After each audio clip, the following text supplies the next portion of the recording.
आज देखते हैं इंट्रोगेटिव सेंटेंस का ना। आपने नेगेटिव पढ़ लिया, अब बारी इंट्रोगेटिव की भी है।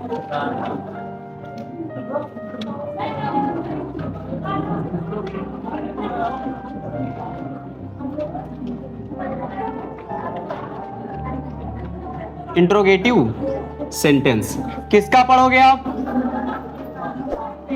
पैसिव वॉइस का, ठीक है। अच्छा, इंट्रोगेटिव सेंटेंस होते क्या है? जब प्रश्न पूछने का कार्य करते हैं वे हमारे इंट्रोगेटिव सेंटेंस होते हैं, राइट। अब इंट्रोगेटिव सेंटेंस आपको दो मिलते हैं। पहला आता है जब स्टार्टिंग क्या से होती है, तब आप उसका ट्रांसलेशन करते हो तो हेल्पिंग वर्ब से स्टार्ट होती है। फिर उसके बाद आता है ऐसे कई सारे सेंटेंस है जो क्वेश्चन वर्ड से, जैसे व्हाट, हाउ, व्हेन, वेयर, ऐसे सेंटेंस आते हैं, ठीक है। तो पहले यस और नो टाइप का देख लेते हैं।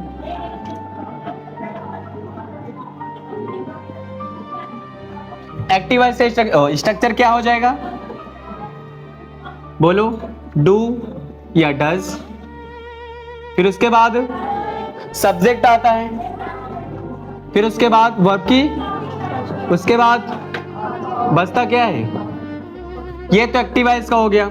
अब इसका अगर पैसिव वॉइस बनाएंगे तो स्टार्टिंग इज, एम, आर, उसके बाद ऑब्जेक्ट आता है, फिर उसके बाद मेन वर्ब की थर्ड फॉर्म, क्योंकि आप वॉइस पढ़ रहे हो, उसके बाद बाई, उसके बाद सब्जेक्ट, ऐसा होता है ना। और लास्ट में आपका क्वेश्चन मार्क मिल जाएगा, ठीक है। फिर दूसरा आता है डब्ल्यू टाइप का। स्टार्टिंग क्वेश्चन वर्ड से होती है, फिर उसके बाद क्या आता है? सेम यही लिख देंगे, डू या डज, सब्जेक्ट प्लस वर्ब की first form plus object question mark. इसका पैसिव वॉइस बनाएंगे, क्या बनेगा? Question word is, am, are, फिर ऑब्जेक्ट मेन वर्ब की third form by plus subject plus, ये होता है, ठीक है। ऐसे पढ़े हो आपने, टेंस में भी पढ़ चुके हो, ठीक है। तो अब हम इसका पैसिव वॉइस करेंगे। पहला देखते हैं कि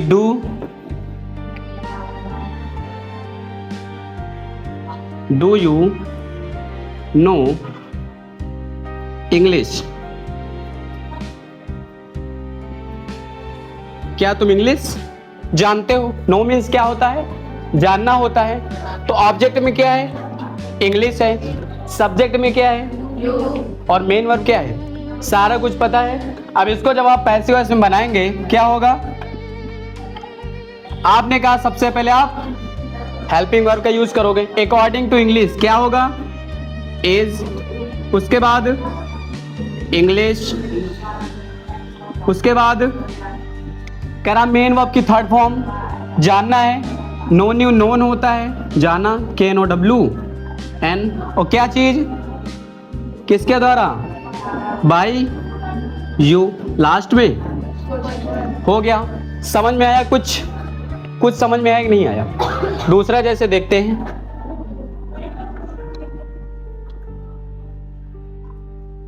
कि does she cook the food? क्या वह खाना बनाती है? तो इसका जब आप पैसिव वॉइस चेंज करोगे, क्या खाना बनाया जा रहा है उसके द्वारा? तो द फूड हमारा क्या है? ऑब्जेक्ट है। आप इसको सब्जेक्ट बनाओगे, लेकिन कह रहा कि आप जब यस और नो टाइप का पढ़ते हो तो आपको सबसे पहले क्या आना चाहिए? हेल्पिंग। और द फूड के अकॉर्डिंग क्या होगा? इज होगा। क्या लिखेंगे?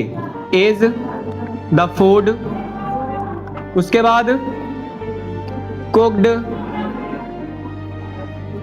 बाई, सी का ऑब्जेक्टिव केस हर होता है, क्वेश्चन मार्क। समझ में आया सर नो टाइप का। अब देखते हैं WH टाइप सेंटेंस ना, स्टार्टिंग क्वेश्चन वर्ड से होती, जैसे हु को हटा करके हु वाले सेंटेंस बताएंगे इसके बाद में।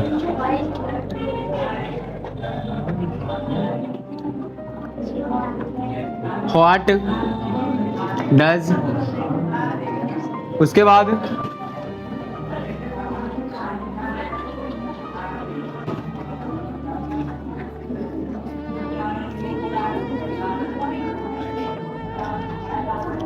व्हाई डज मोहित राइट ए, मोहित एक पत्र क्यों लिखता है ना, स्टार्टिंग क्यों से होगा, क्यों एक पत्र लिखा जा रहा है मोहित के द्वारा, तो क्या लिखेंगे पैसिव वॉइस में।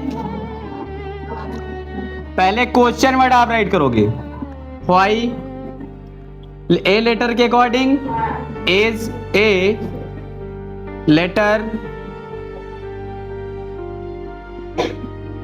कह रहा मेन वर्ब की third form written by Mohit,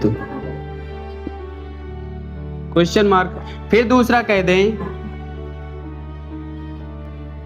mobile, मतलब आपने मोबाइल कहां से परचेज करते हो, तो ए मोबाइल भी आपका क्या है, ऑब्जेक्ट है। परचेज आपका क्या है, परचेज क्या है, वर्ब है खरीदना।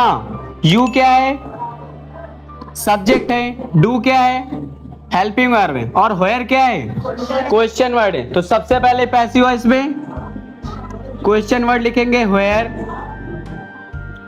कह रहा है कि क्वेश्चन वर्ड के बाद helping verb according to object. A mobile के अकॉर्डिंग इज ए मोबाइल, काम का आएगा खरीदने का, परचेज का क्या होगा, परचेज्ड हो जाएगा। और किसके द्वारा, बाई यू के द्वारा। हो गया, समझे कि नहीं समझे, अगर समझ गए हो तो नोट कर लो।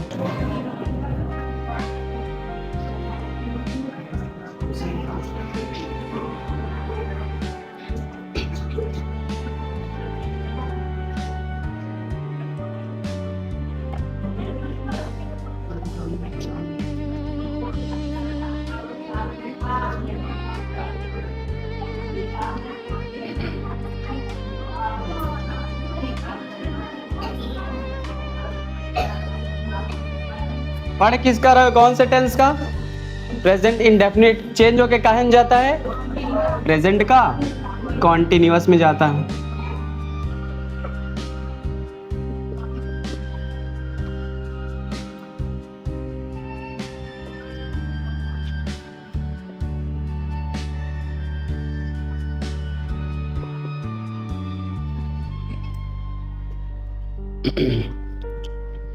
हाँ, तो आपको जिस भी सेंटेंस में हु मिले, हम ये नहीं कहते कि हो सकता है कि ये प्रेजेंट इंडेफिनिट छोड़ के प्रेजेंट कॉन्टिन्यूअस मिल जाए, ठीक है, प्रेजेंट परफेक्ट मिल जाए, या फिर पास्ट वाले टेंस में, या फिर फ्यूचर में। तो इसका कुछ इस प्रकार का स्ट्रक्चर होता है। यहाँ पर जो वर्ब की फर्स्ट फॉर्म एस लिखा है, ये कॉन्टिन्यूअस में जा सकता है, ठीक है, हेल्पिंग और यहाँ पर यूज हो जाएगी, वो परफेक्ट में जाएगी, या फिर पास्ट में जा सकता है। तो वो चेंज होकर के हु काहे में चेंज हो जाएगा, बाय हूम स्टार्टिंग में आएगा। उसके पहले देखेंगे जिस टेंस में चेंज हो रहा है उसको टेंस में चेंज करेंगे। जो ऑब्जेक्ट होगा ऑब्जेक्ट राइट करेंगे, और जो मेन वर्ब होगी उसको थर्ड फॉर्म, वो भी सबसे लास्ट में। जैसे कहते हु बीट्स यू, तुम्हें किसने पीटा फिर किसने मारा, तो पैसिव वॉइस में क्या होगा, किसके द्वारा तुमने मार खाया, या फिर किसके द्वारा तुम मार खा गए, ऐसा ना। तो क्या होगा हु, जैसे एग्जाम्पल के तौर पर कहें हु बीट्स यू, रोते रोते घर आए, मम्मी से बताए मम्मी मार दी ने। अच्छा कौन है मारी से, तो देखते ही कौन है मारी से, तो इसका पैसिव वॉइस में देखेंगे, है ना। चलो मम्मी के द्वारा देखते किसके द्वारा पीटे गए हो। आपने कहा कि जिस भी सेंटेंस में हु आता है उसको आप काहे चेंज करोगे, कब, जब आप पैसिव वॉइस बनाओगे। तो क्या लिखेंगे, बाय हुम। ध्यान दे तो बाद में लिख लेना आराम से। क्या लिखेंगे, बाय हुम। कह रहा उसके बाद हेल्पिंग वर्ब यूज करो, यू आया है, पढ़ रहे हो, प्रेजेंट का इंडेफिनिट चेंज होकर प्रेजेंट कॉन्टिन्यूस में जाएगा। यू के अकॉर्डिंग हेल्पिंग वर्ब क्या लगती है? Are. By whom are you? Object क्या था? यू था। बच्चे कौन है? काम गायक हुआ था, मार खा गए है ना, तो क्या होता है? बीट होता है। थर्ड फॉर्म लगाएंगे, बीटन हो जाएगा। बाय हुम आर यू किसके द्वारा पीटे गए? बता सकते हो? सुधांशु के द्वारा। फिर जैसे दूसरा कहें, who helps, who help you, इसका पैसिव वॉइस क्या बन जाएगा? चौरसिया बताओ क्या बनेगा? By whom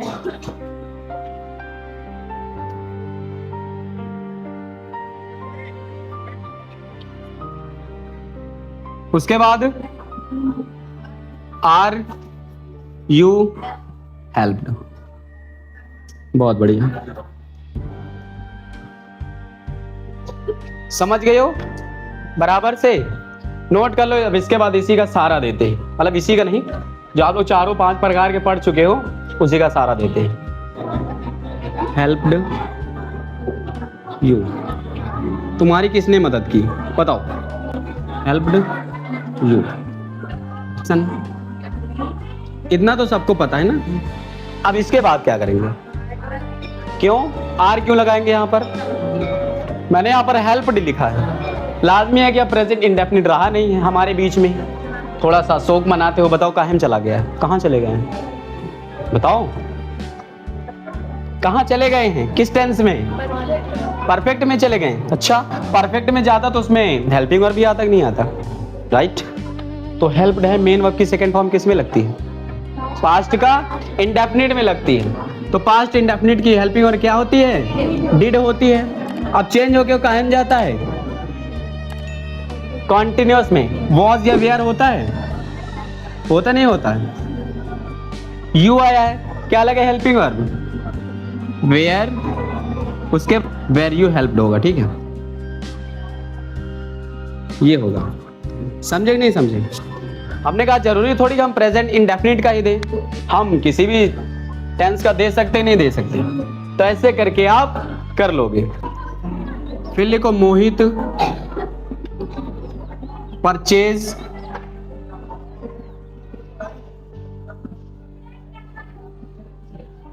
A mobile. Sonu does not sell the vegetables.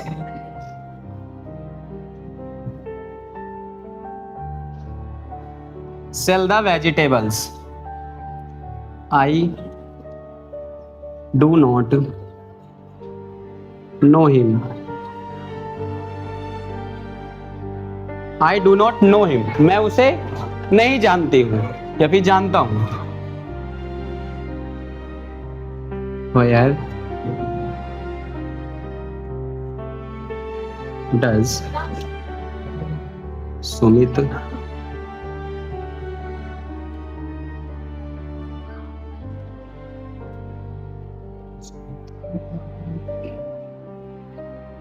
plow the field?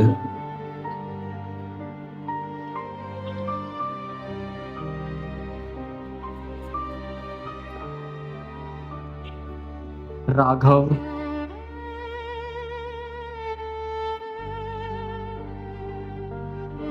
eats a mango.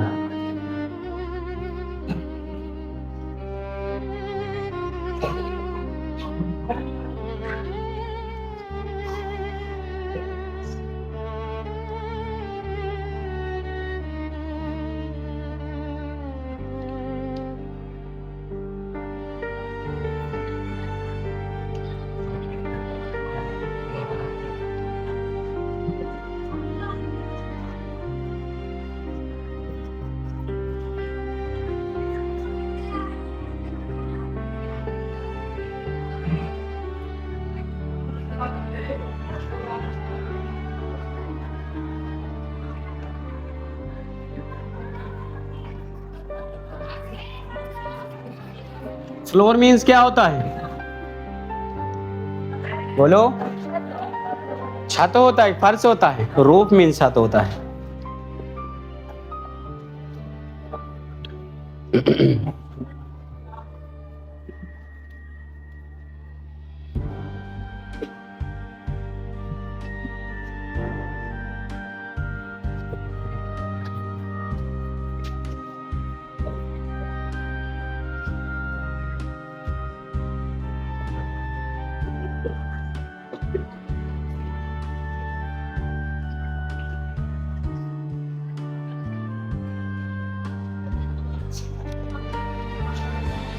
ये है 10 सेंटेंस, ठीक है। तो 10 सेंटेंस हैं, आप ऐसे वैसे में चेंज कर लेना, जहां ना समझ में आए वहां मुझे बता देना, ठीक है। हो जाएंगे सारे कि नहीं हो जाएंगे? इजी है। हु वाले तो खासकर गलत नहीं होना चाहिए, फिलहाल इसमें 2 ही दिया है, और बाकी हो जाना चाहिए, ठीक है। Your class is finish.